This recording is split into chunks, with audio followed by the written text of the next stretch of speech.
In Hollywood, beneath all the sparkle, there are stories that could turn your stomach. We're not talking about on-screen villains. We're getting into the real-life bad guys of Tinseltown. This isn't your usual gossip. Imagine finding out that some of Hollywood's most celebrated faces have secrets dark enough to rival any horror movie villain. These 10 actors, well-known and maybe even loved, have histories filled with actions that would make you think twice about hitting play on their films. From sinister plots off-screen to betrayals and actions that would make headlines for all the wrong reasons, these stories aren't just about bad behavior, they're about real evil. So, get ready because we're about to dive into the side of Hollywood that's been kept in the shadows, revealing the truth about the people we thought we knew. Joan Crawford. You never forget that. It was up close and personal. She came this far from my face and you could see it in her eyes. You could see if someone was trying to kill you. These were the words that Joan Crawford's adopted daughter, Christina, uttered as she remembered the woman she called Mommy for most of her childhood. Although the world saw Joan Crawford as a phenomenal woman who was breaking norms and paving the way for other women, Christina claimed that Joan Crawford was a completely different person behind closed doors. She claimed that her mother was not only cruel, but that this woman who the world adored was allegedly an abusive alcoholic. The picture she painted was very different from the Joan Crawford everyone knew as a Hollywood star. If you had asked any of her fans to describe her back in the day, they would have probably said Joan Crawford was the real deal back in the day. She wasn't just another face in the crowd. She rocked the silver screen during the silent film era and kept on shining for decades. Think of her as the OG Hollywood Queen Bee. She had this magnetic mix of talent, guts, and looks that made people stop and stare. With those big ol' eyes, those perfectly arched brows, and that voice that could make your heart skip a beat, she had the whole package to draw you in. And boy, could she act. Joan wasn't just a one-trick pony. She could do it all. Whether she was playing a tough dame, a seductive siren, or a vulnerable sweetheart, she nailed every role she took on.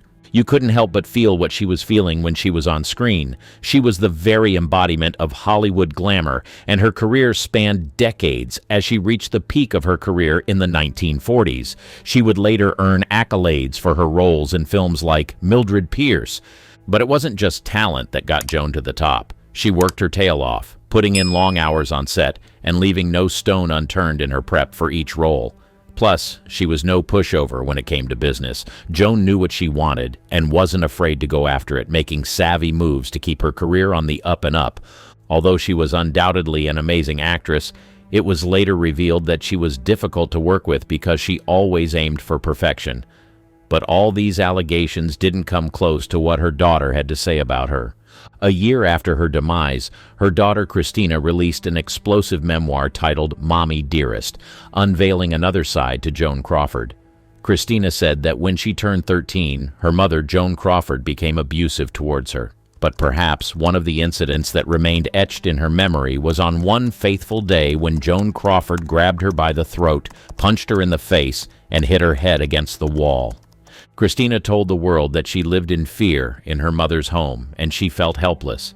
She endured beatings and bouts of violence from Joan Crawford, and there were days when these abusive acts were nearly fatal. It's been decades since the memoir was released, and people still find it hard to reconcile the Joan Crawford people loved and adored to the Joan Crawford that Christina described. This leaves us with one question. Was Joan Crawford as evil as her daughter claimed she was? Fay Dunaway. Rutanya Alda, who appeared alongside Fay Dunaway in a movie, once shared what Fay did to her on set. She said, "My first day on the set, she slapped me. Instead of doing a stage slap, she slapped me on the cheek, hard and for real." This is just one out of the many revelations that people have made about this actress. So many people who worked with her on the set of different movies have come out to say that she was very difficult to work with, and it was extremely hard to endure her erratic behavior on set. It was said that she got easily angered, and that she would snap at anyone who was around her in a fit of rage. From slapping the hands of hairstylists to throwing things at her co-stars, Fay Dunaway had a short fuse. Now, if the allegations about her behavior were only from a few people, it would have been possible that maybe the allegations were false. However, so many people have come out to unveil the most harsh and shocking facts about her. One of these people is the actor James Woods, who worked with Dunaway on the 1976 TV movie The Disappearance of Amy. In a later interview, he recalled the shocking things she did on set. In his words, "She threw something at me because I ad-libbed a line. She was just so rude. If Bette Davis can be nice to people, Fay Dunaway ought to be buying them limousines as presents." Now, there was no denying that she was a great actress. Fay Dunaway was a big deal in Hollywood. She was an actress known for her amazing performances in movies. Back in the day, she starred in some famous films like Bonnie and Clyde and Chinatown. Fay had this way of lighting up the screen with her talent and charisma. She won awards for her acting, including an Oscar for her role in Network. People loved watching her because she could bring any character to life with her incredible skills. Fay Dunaway was one of the brightest stars in the entertainment world. However, when she is remembered, her dark reputation blinds people from seeing the exploits she did. Not only was she yelling at people and insulting people on sets, she allegedly displayed the same behavior in her home. Her neighbors were fed up with her. In an interview, a former neighbor of hers who lived close to her in the 1990s in West Hollywood said that Fay Dunaway would park her Volvo station wagon and Mercedes SL in anyone's driveway, and she did so unapologetically. But she didn't stop there. She went as far as blocking other people's driveways, and if they dared to call the cops, she would yell at them too. Clearly, Fay Dunaway feared no one. Her behavior, whether on set or off stage, made people label her an evil diva that just didn't care. Greta Garbo just didn't care.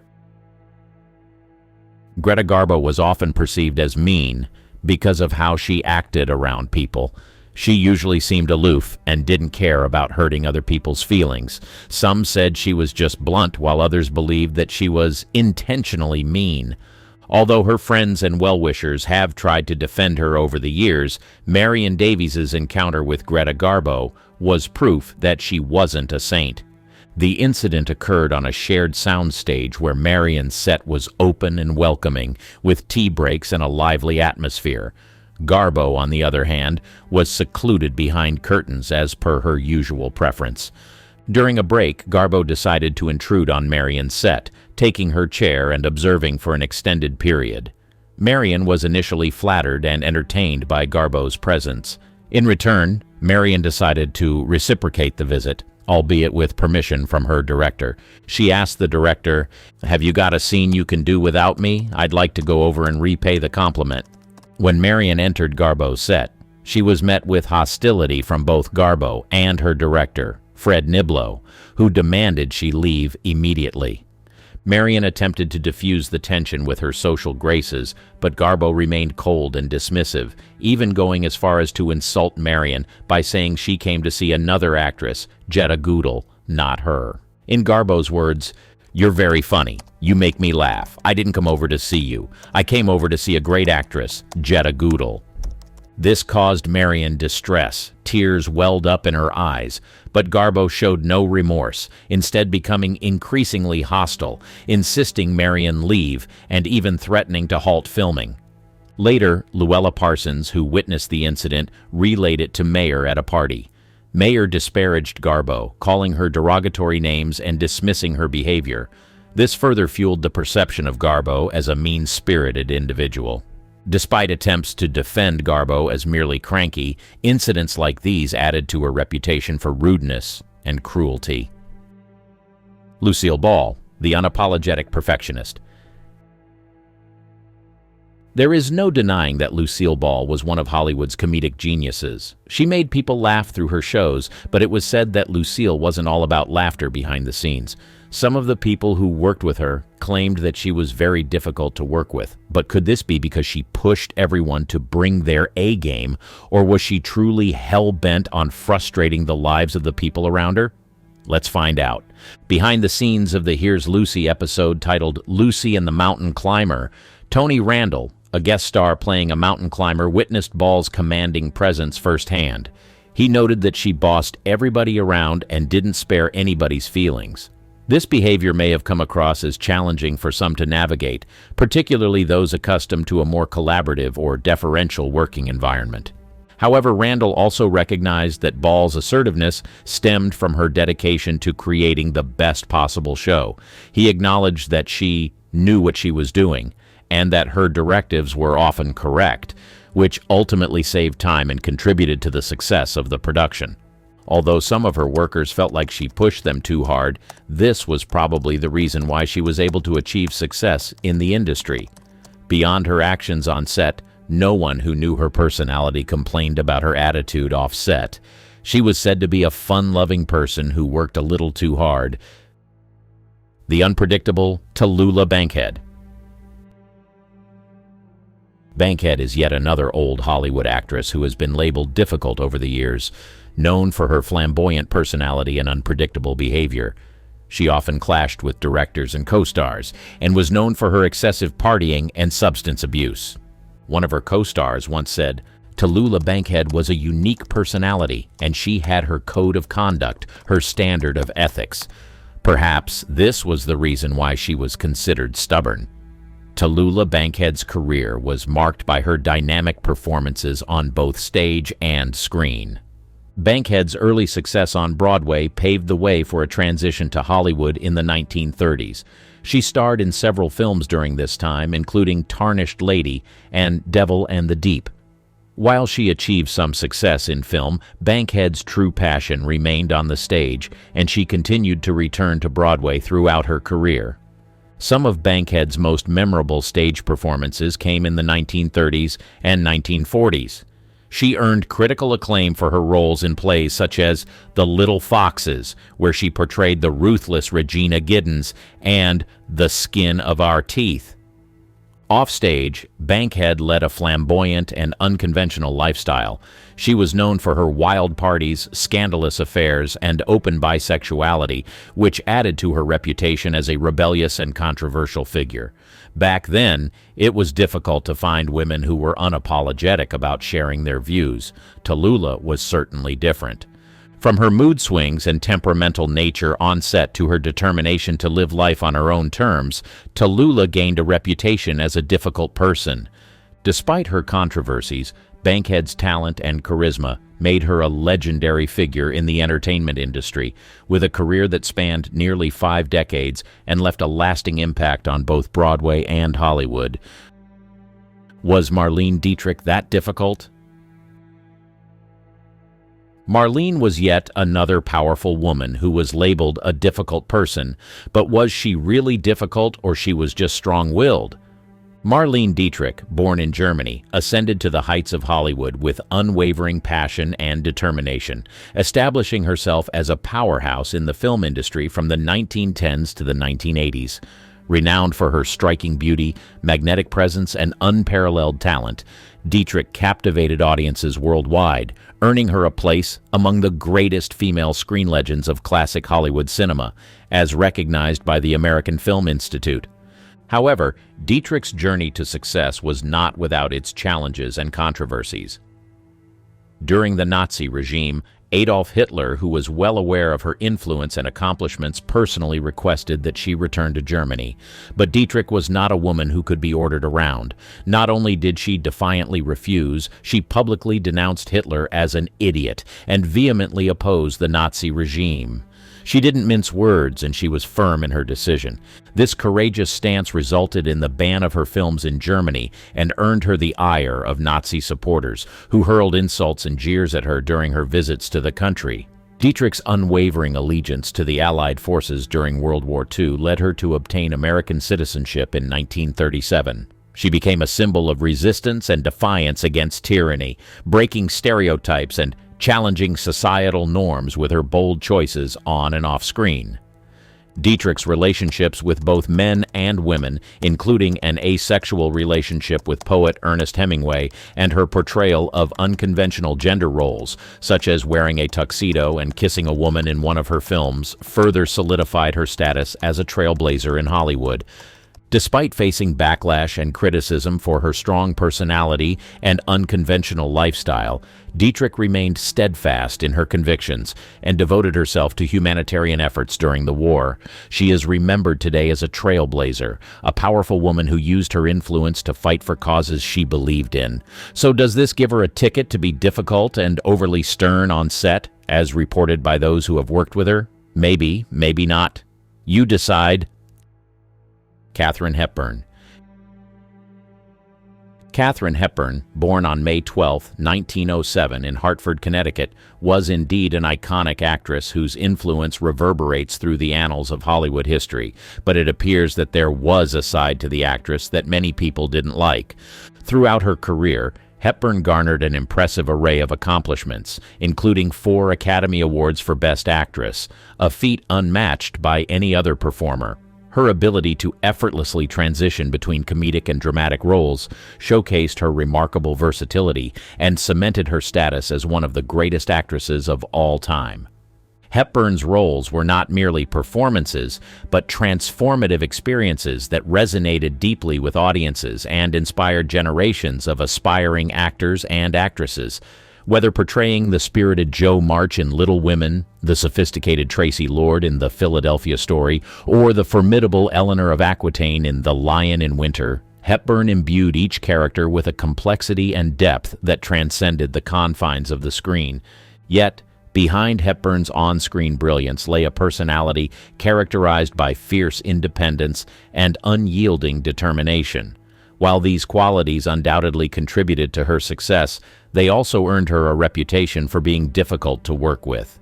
Hepburn's insistence on maintaining creative control over her roles often led to clashes with directors and producers who sought to exert authority over the filmmaking process. Spencer Tracy, Hepburn's longtime partner and co-star, famously remarked, "She's a goddamn monster," alluding to Hepburn's assertiveness and uncompromising nature. Her refusal to acquiesce to the demands of others and her unwavering commitment to her principles sometimes alienated those around her, leading to perceptions of her as intimidating or aloof. However, Hepburn's perceived difficulty was not solely a result of her assertiveness. It was also a reflection of her refusal to conform to societal expectations of femininity. At a time when women in Hollywood were expected to be compliant and subservient, Hepburn blazed her trail. Jane Fonda, the extreme activist. Jane Fonda was an actress who was known for her controversial actions and outspoken political activism. Some considered her actions too extreme, and as a result of this, she was one of the most hated actresses of her time. One incident that contributed to the vilification of Fonda was her highly publicized visit to North Vietnam during the Vietnam War in 1972. During this trip, she was famously photographed sitting on an anti-aircraft gun, which was seen as a provocative gesture supportive of the North Vietnamese government and disrespectful to American soldiers. This act, along with her vocal opposition to the war, earned her widespread condemnation and the nickname Hanoi Jane among many Americans, particularly veterans and supporters of the war effort. Also, Fonda's shift from her earlier image as the glamorous sex symbol epitomized by her role in Barbarella to a vocal anti-war activist challenged societal expectations and norms. Her decision to cut her hair short, stop wearing makeup, and become a leader in the anti-war movement signaled a departure from the traditional role of women in society and further fueled criticism and backlash. While her actions may have been controversial and divisive, they were also rooted in a sincere commitment to social justice and a desire to effect positive change. Elizabeth Taylor. Most people who encountered Elizabeth Taylor only had good things to say about the actress. She was said to be an empathic person who always looked out for other people, and she also treated strangers with respect. Perhaps this was the reason why people were so shocked when they found out what Elizabeth Taylor did to her friend, Debbie Reynolds. Debbie Reynolds and Elizabeth Taylor were rising stars in Hollywood during the 1950s. Reynolds was known for her wholesome image and talent as a singer and actress, while Taylor was already a legendary figure known for her beauty and acting prowess. The friendship between Reynolds and Taylor blossomed during their early years in the industry. They were both working with MGM, but Elizabeth Taylor was more experienced. Debbie would later recall how close they were, saying, "We went to school together on the lot when she was in between films. I was just a beginner, and she and I were not in any manner alike, but we got along very well because I was in awe of going to school with Elizabeth Taylor, and if anyone said they weren't, then they were lying or blind." They were often seen together, attending events, socializing, and even working on the same movie lots. Despite their differing personalities and backgrounds, they formed a close bond based on mutual respect and admiration for each other's talents. They became as close as sisters. Meanwhile, Eddie Fisher, a popular singer and entertainer, came into the picture when he married Debbie Reynolds in 1955, and the couple seemed to embody the ideal of young love in Hollywood. They had 2 children together and appeared to be a happy, stable family. But there was only one problem. Debbie Reynolds was not a sexual woman, and her husband needed more action in the bedroom. However, tragedy struck when Elizabeth Taylor's 3rd husband, Mike Todd, died in a plane crash in 1958. Todd's death left Taylor devastated, and Fisher, who was a close friend of Todd's, stepped in to offer support. What began as a gesture of friendship quickly evolved into something more intimate between Fisher and Taylor. The affair between Fisher and Taylor rocked Hollywood to its core. Reynolds, who was pregnant with their 2nd child at the time, was blindsided by the betrayal of both her husband and her best friend. The situation became even more complicated by the fact that Fisher was the godfather to Taylor's children with Todd. The scandal played out in the public eye, with newspapers and gossip columns dissecting every detail. Reynolds, known for her resilience and grace under pressure, faced the media with dignity, even as her personal life was thrust into the spotlight. In the end, Reynolds filed for divorce from Fisher, ending their marriage and severing ties with Taylor. Fisher and Taylor eventually married in 1959, but their union was met with skepticism and criticism from both the public and the entertainment industry. The fallout from the scandal had a lasting impact on all involved. Reynolds struggled to rebuild her life and career in the wake of the betrayal, but she ultimately persevered, becoming a beloved icon in her own right. Taylor's reputation as a femme fatale and Hollywood's ultimate seductress was solidified, adding another layer to her already complex persona.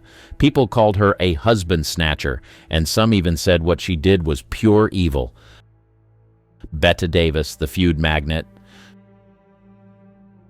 Bette Davis, despite her undeniable talent, garnered a reputation as one of the most disliked actresses in old Hollywood. While her sharp wit and mean demeanor often landed her in trouble, many were unaware of the deep-rooted reasons behind her relentless pursuit of perfection. Truth is, Davis's drive for excellence can be traced back to her complex relationship with her father, a stern and relentless lawyer who spared no effort in achieving his goals. From a young age, he instilled in Davis the belief that she needed to work exceptionally hard to distinguish herself from others. His constant criticism and insistence on perfection shaped Davis's personality, driving her to prove herself to the world. This upbringing made Davis tough and uncompromising, traits that sometimes rubbed people the wrong way. Her outspoken nature and sharp tongue earned her both admirers and enemies in Hollywood. One of her most notable feuds was with fellow actress Joan Crawford, whom Davis famously described as a vain alcoholic. Crawford, in turn, likely viewed Davis as evil, adding fuel to their bitter rivalry. Despite her abrasive demeanor and penchant for conflict, Davis's relentless pursuit of perfection was rooted in her desire to prove herself worthy in a competitive industry. While she may have been disliked by some, her talent and dedication to her craft remain undeniable, cementing her legacy as one of the greatest actresses of her time.